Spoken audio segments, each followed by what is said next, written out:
being able to come back on the X Factor was a big deal for me, a big moment, because that was obviously the point where my solo career really kicked off, was from that show, and I don't feel like I left it so much on a high. So to be able to come back after all the rubbish that I'd gone through that year, and for them to sort of welcome me back with open arms, it felt like the perfect place, because it was just after the case, to kind of celebrate the comeback and just feel like, yay, I'm back. So yeah, it meant a lot.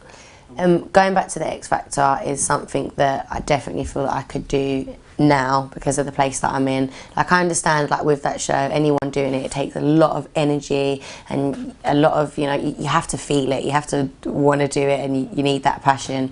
And I feel like the place that I'm in now, I definitely have that back again. So yeah, it is something that I could and would do. Do you feel like you lost the passion for it at the end of it then?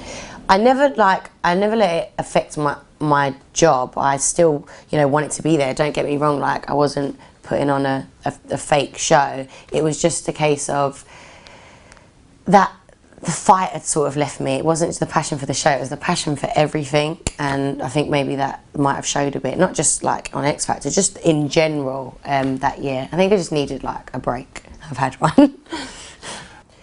I wouldn't say I regret pretty much anything, because I'm all about the turning negatives into positives.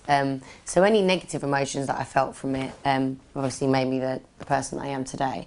But I don't think, like I said, it wasn't the show. I did go through a stage on that year before this hoo-ha happened where I didn't want to do anything. Like, I wanted to give up music, TV. I didn't, literally just wanted to completely step out of the industry, and that was just me being, you know, drained, grafted from the age of 11 to get to where I was.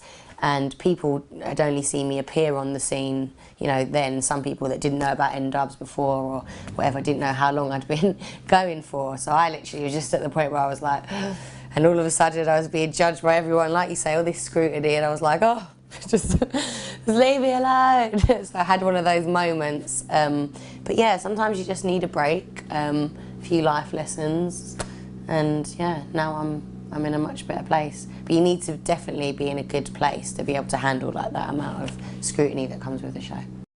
Obviously I was really sad to see Stereo Kicks go. It's never a nice moment or a nice experience. Obviously makes it 10 times harder when you know the act and you've been around them.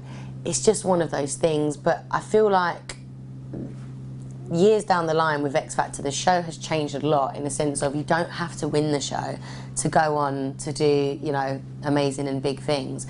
Looking back on the last year that I was on, Ella didn't win it, and now out of that year is the biggest act to come from it. So that kind of speaks volumes. So even though it's a sad time, and I know the boys are probably, you know, really upset, I feel like it all feels a lot worse for them now than what it could be in the future, because they can still go on to be massive and do great things. It's only the beginning of their career.